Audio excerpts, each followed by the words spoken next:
Jake Morrison pulled his old coat tighter around his body as he walked through the deep snow. The cold Montana wind cut through the fabric like a knife. His boots made crunching sounds with each step. He could see his breath in the freezing air. Winter had been hard this year. Too hard. His small farm looked sad in the white landscape. The wooden fence needed fixing. The paint on his house was peeling off. But the worst part was his bee business. Half of his bee homes had died in the cold weather. That meant half of his money was gone too. Jake stopped walking and looked at his barn. The old red building was the only thing on his farm that still looked strong. He kept his remaining bee boxes inside during winter. They were the only bees he had left. Without them, he would have no way to make money when spring came. He started walking toward the barn again. His boots slipped a little on the ice under the snow. Jake was 42 years old, but he felt much older today. His back hurt from working hard. His hands were rough and cracked from the cold. He had $12 in his pocket. That was all the money he had left. As Jake got closer to the barn, he heard a strange sound. It was like small animals crying. But it was different from any animal sound he knew. The noise was coming from near the big pine tree at the edge of his land. Jake stopped walking and listened carefully. The sound came again.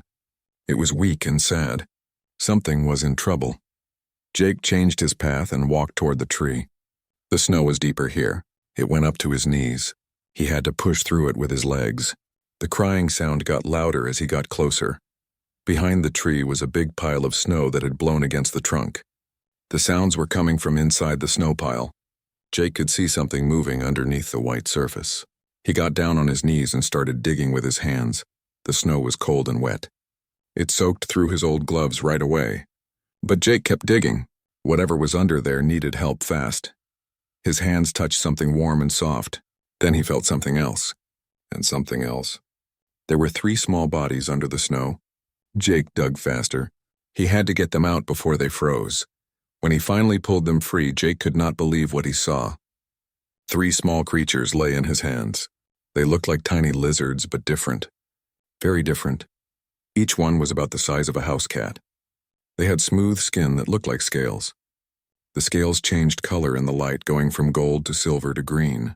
Small wings grew from their backs. The wings were thin like paper, but had tiny claws at the tips. Their heads were shaped like triangles. They had big eyes that looked very smart. When the creatures looked at Jake, he felt like they understood everything about him.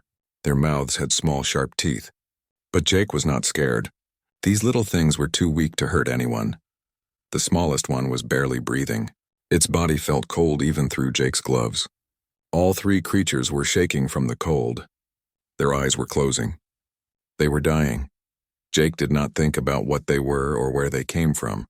He only knew they needed help right now. He opened his coat and put all 3 creatures inside against his warm shirt. They felt like ice against his skin, but he did not care. He stood up and ran toward his barn as fast as he could through the snow. The creatures made small noises against his chest. They sounded scared and hurt. Jake talked to them as he ran. "It's going to be okay," he said out loud. "I've got you now. You're safe." Jake reached his barn and pulled the big wooden door open. Inside it was warmer but still cold. He could see his breath, but at least there was no wind. His bee boxes sat in neat rows along the walls. They were quiet now. The bees were sleeping until spring came. Jake looked around for something to make a warm place for the creatures. In the corner he found some old hay bales.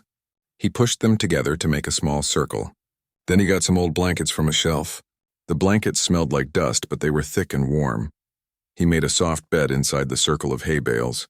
Then he gently took the 3 creatures out of his coat and put them on the blankets. They curled up together right away. Their bodies were still shaking. Jake remembered his heat lamps. He used them to keep his bee boxes warm in winter. He got 2 lamps and set them up over the makeshift bed. When he turned them on, warm yellow light filled the small space. The creatures stopped shaking so much. Their breathing got a little stronger. The biggest one opened its eyes and looked at Jake. The look was full of trust and thanks. Jake sat down next to the bed and watched them carefully. He had never seen anything like these creatures before. They were not any kind of animal he knew about. But that did not matter now. They were alive, and he was going to keep them that way. He went to his small kitchen in the corner of the barn. Jake lived in the barn now because he could not afford to heat his house anymore. He looked in his tiny refrigerator for something the creatures might eat. He found some milk that was still good. He warmed it up on his hot plate. Then he found an old medicine dropper in a drawer. Jake filled the dropper with warm milk and went back to the creatures. The smallest one was still very weak. Jake gently picked it up and put a drop of milk on its mouth. The tiny tongue came out and licked the milk. Then the creature opened its mouth for more. Jake fed all 3 creatures with the dropper. They drank the milk slowly but kept drinking. Their eyes got brighter. The biggest one made a small sound that sounded almost like purring. "There you go," Jake said softly. "That's better, isn't it?" After they finished drinking, the creatures curled up together again under the heat lamps. Jake covered them with another blanket. He sat in an old chair nearby and watched them sleep. Outside, the wind howled around the barn. Snow hit the windows like small stones, but inside, 3 mysterious creatures slept safely in the warmth. Jake did not know what they were or what would happen next. But he knew one thing for sure. He would take care of them no matter what it cost him. They were his responsibility now, and Jake Morrison had never walked away from his responsibilities in his life. As he watched them sleep, Jake wondered where they had come from and how they had ended up in the snow near his tree. But those questions could wait until tomorrow. Tonight, he would just make sure they stayed alive and warm. The creatures slept peacefully under the yellow light of the heat lamps. And for the first time in months, Jake Morrison felt like he had done something truly important. Jake woke up early the next morning when he heard small noises coming from the corner of his barn. The 3 creatures were awake and moving around in their warm bed. They looked much better than they had the night before. Their scales were brighter now, and their eyes were clear and alert. The biggest creature was standing up on its back legs, looking around the barn with interest. It was about 2 feet tall now. Jake was sure it had been smaller yesterday. The middle-sized one was cleaning its scales with its tiny claws. The smallest one was still lying down, but it was watching Jake with bright eyes. Jake got up from his old sleeping bag and walked over to them. When he came close, all 3 creatures looked at him. They made soft chirping sounds that seemed friendly. The biggest one reached out with one small clawed hand toward Jake. "Good morning, little ones," Jake said quietly. "How are you feeling today?" The creatures chirped back at him. It almost sounded like they were trying to answer his question.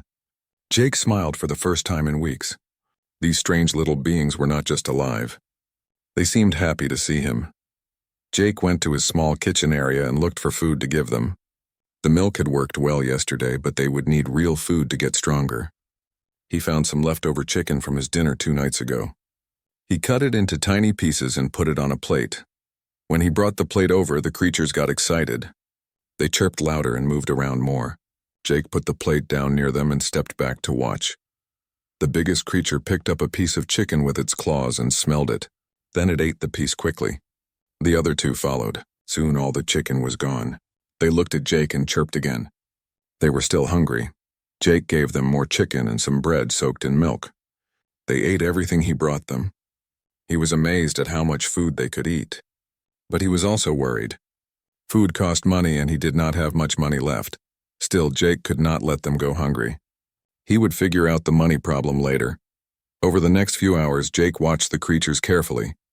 They were growing fast, much faster than any normal animal should grow.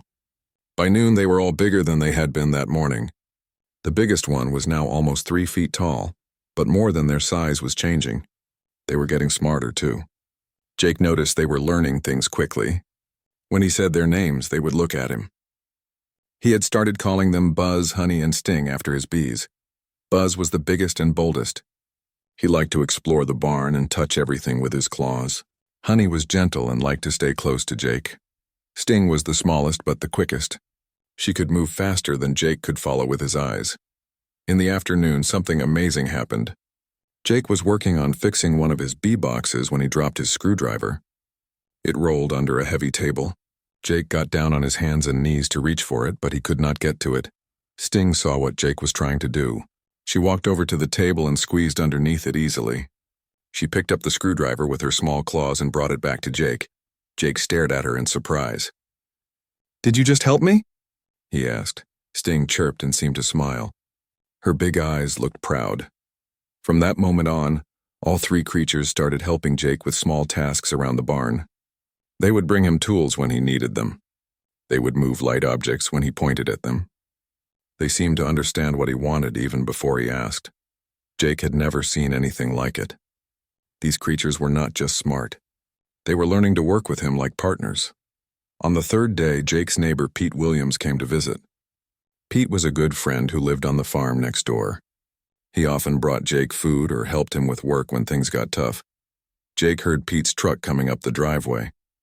He quickly told the creatures to stay quiet and hide under their blankets. He was not ready to explain them to anyone yet. Pete knocked on the barn door. "Jake, you in there? I brought you some groceries." Jake opened the door just wide enough to slip outside. Pete was holding 2 bags of food from the store. Jake felt grateful and embarrassed at the same time. "Thanks, Pete," Jake said. "You don't have to keep doing this." "Sure I do," Pete replied. "That's what neighbors are for." "You look tired, man. Everything okay?" Jake looked back at the barn door. He could hear very soft chirping sounds from inside. "Yeah, I'm just dealing with some unexpected guests." Pete raised his eyebrows. "Guests? You didn't tell me anyone was visiting." "It's complicated," Jake said quickly. "They're not exactly people." You got some stray cats or something?" Pete asked. "That would explain why you look like you haven't slept much." Jake nodded. It was easier than trying to explain the truth. "Something like that. They needed help and I couldn't turn them away." Pete smiled. "That sounds like you. Always helping anyone who needs it, even when you can barely help yourself."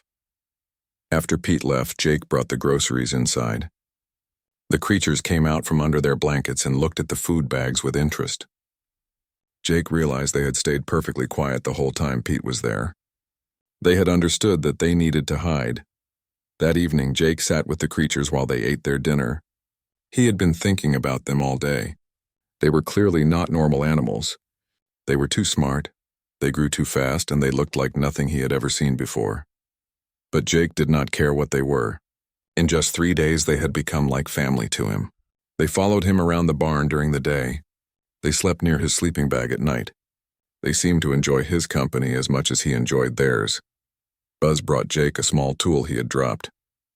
Honey curled up next to Jake's leg while he ate. Sting played with a piece of rope, flipping and jumping in the air. Jake watched them and felt something he had not felt in months. He felt happy. These strange creatures had brought joy into his hard life. They had given him a purpose beyond just surviving each day. As night fell, Jake made sure the heat lamps were working properly. The creatures settled into their warm bed. But now they were big enough that they barely fit in the space he had made for them. Tomorrow he would need to make them a bigger bed. Tomorrow he would need to find more food. Tomorrow he would have to figure out how to pay for everything. But tonight Jake Morrison felt rich. He had found something more valuable than money. He had found 3 small lives that depended on him and trusted him completely. And that was worth everything he owned. On the 7th day, Jake noticed something different about Buzz, Honey, and Sting. They were acting strange. All morning they kept looking up at the ceiling of the barn. They would tilt their heads and listen to something Jake could not hear. They made soft humming sounds to each other. Jake was fixing a broken bee box when he saw all 3 creatures suddenly stand up straight. Their scales changed color from gold to bright silver. They started making musical sounds together like they were singing a song Jake did not know. "What's wrong, guys?" Jake asked them. "What do you hear?" But the creatures did not look at him. They kept staring at the ceiling and singing their strange song. Jake felt worried. In all the days he had cared for them, they had never acted like this before. Jake put down his tools and walked outside to see if he could hear what they were hearing. The winter air was still cold, but the wind had stopped blowing. Everything seemed quiet and peaceful. Then Jake felt it. A low vibration in the ground under his feet. It was so soft he almost missed it. The vibration got stronger. Soon Jake could feel it in his chest like a heartbeat. He looked up at the gray sky. At first everything looked normal. Just thick winter clouds covering the sun. But then Jake saw something that made his heart stop. A small dark spot appeared in the clouds. Then another spot. Then 10 more. Then hundreds.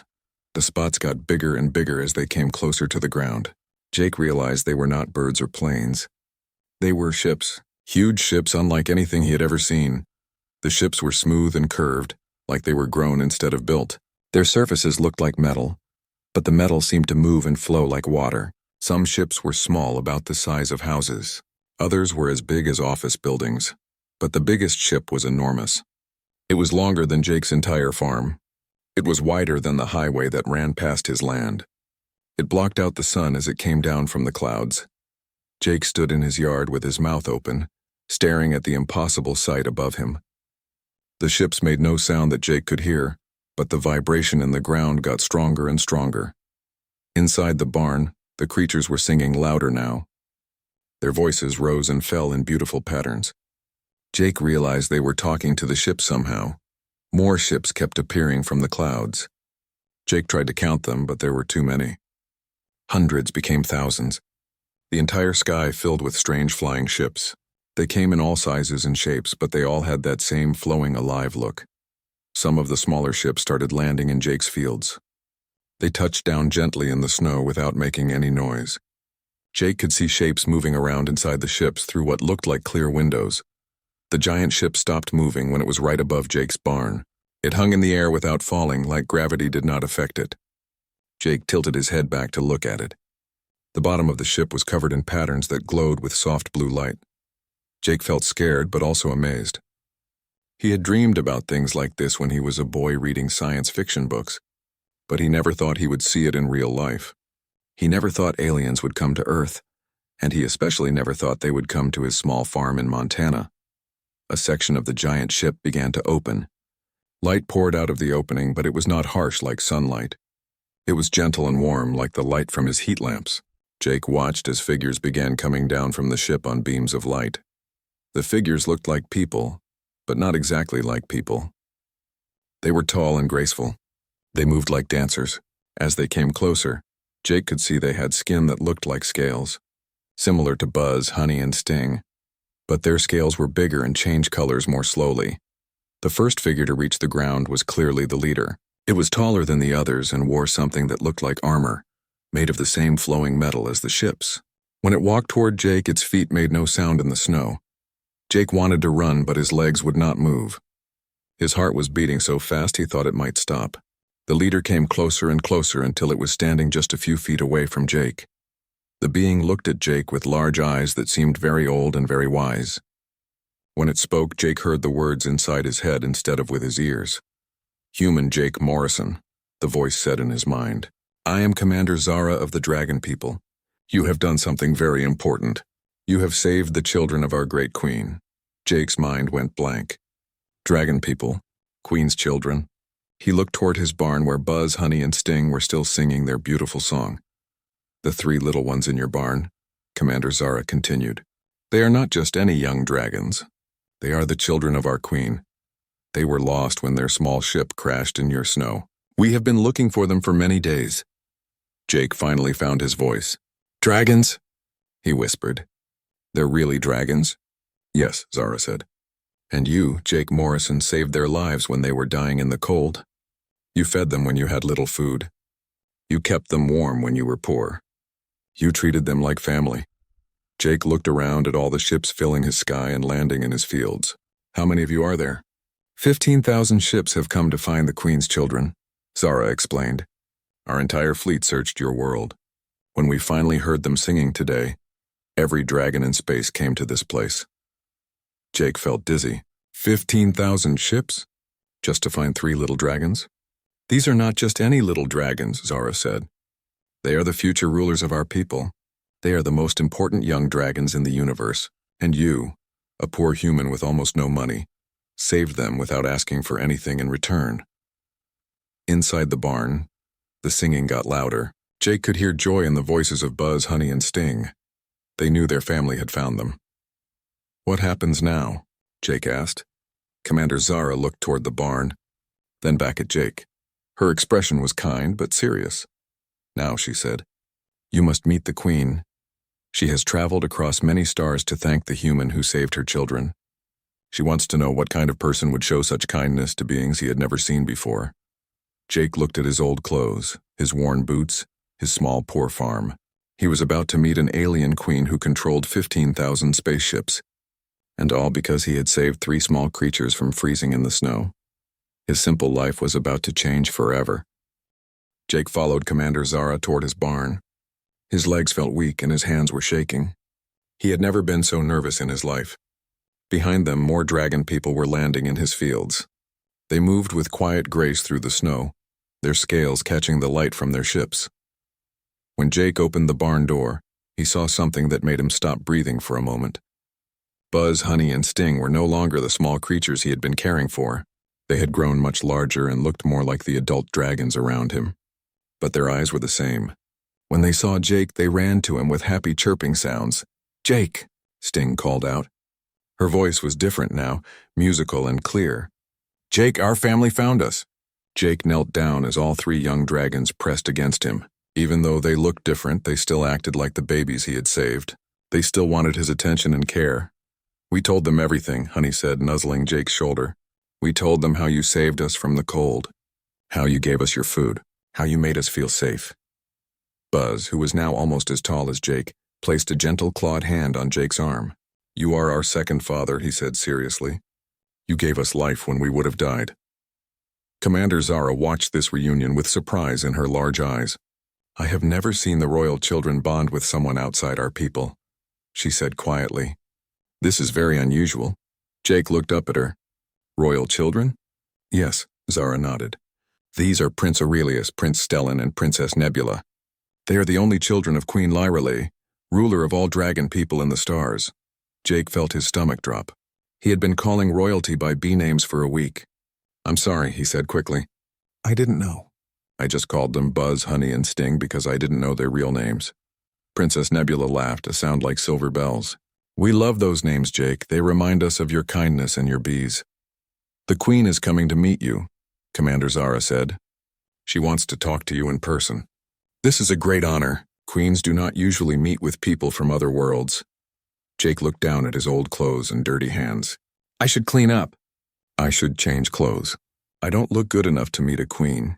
"You look perfect," Prince Aurelius said firmly. "You look like the Jake who saved us. That is exactly how you should look." Commander Zara spoke into a small device on her wrist. She used words Jake did not understand. Then she looked at Jake again. "The Queen will be here in a few minutes. Are you ready?" Jake was not ready. He would never be ready for something like this. But he nodded anyway. The light in the barn suddenly got brighter.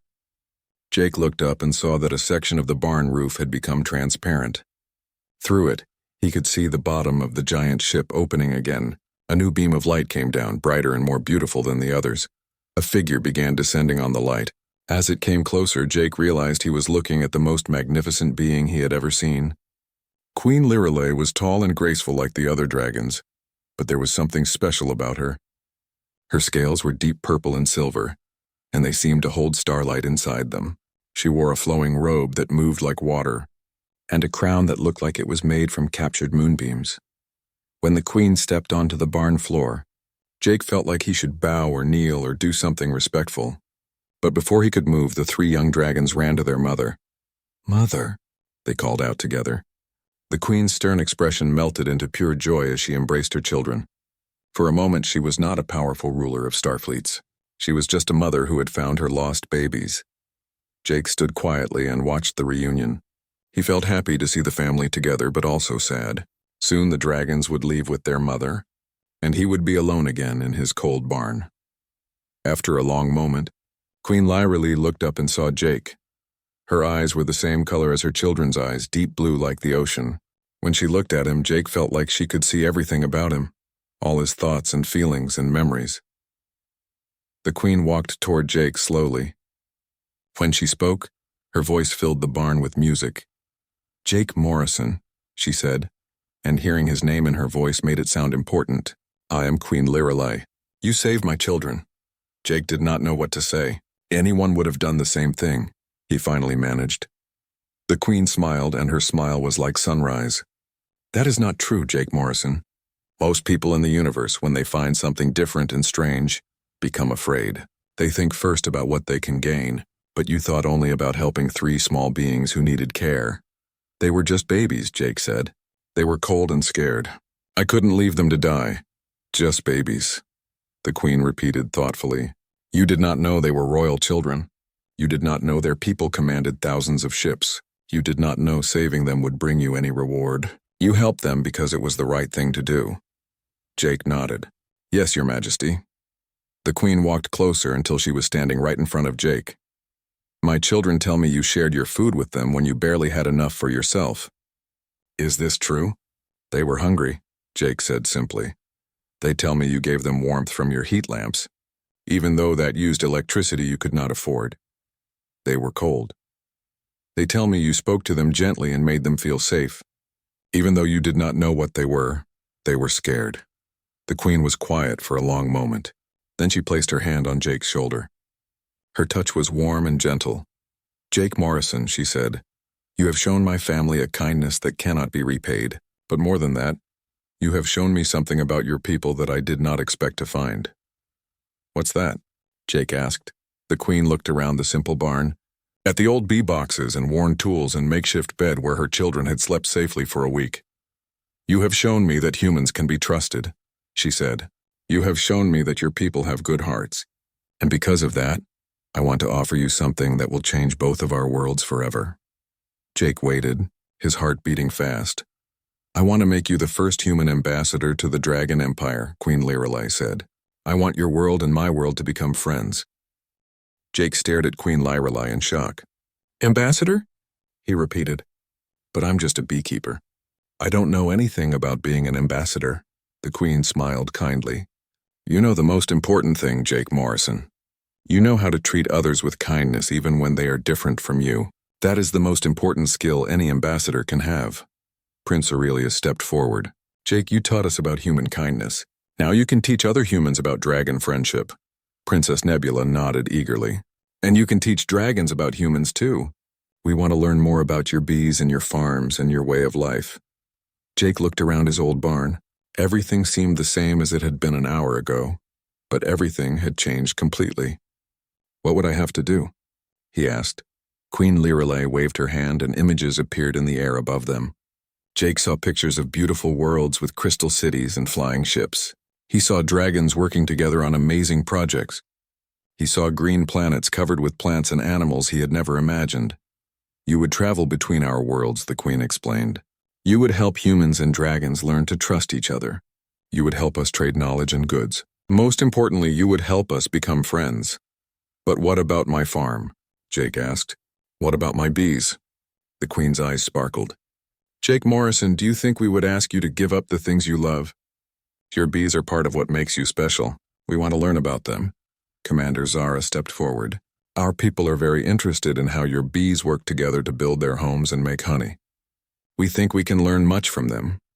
And we can help your bees too, Prince Stellan added. We know about plants that make the most delicious nectar. We can help you grow flowers that will make your bees very happy. Jake felt overwhelmed. This is all happening so fast. Yesterday I was worried about having enough money to buy food. Now you're asking me to be an ambassador to alien worlds. Queen Lirelei nodded understandingly. I know it is much to think about. But Jake, you saved the most precious things in my life. My children would have died without your kindness. I want to give you something precious in return. She gestured toward the barn walls.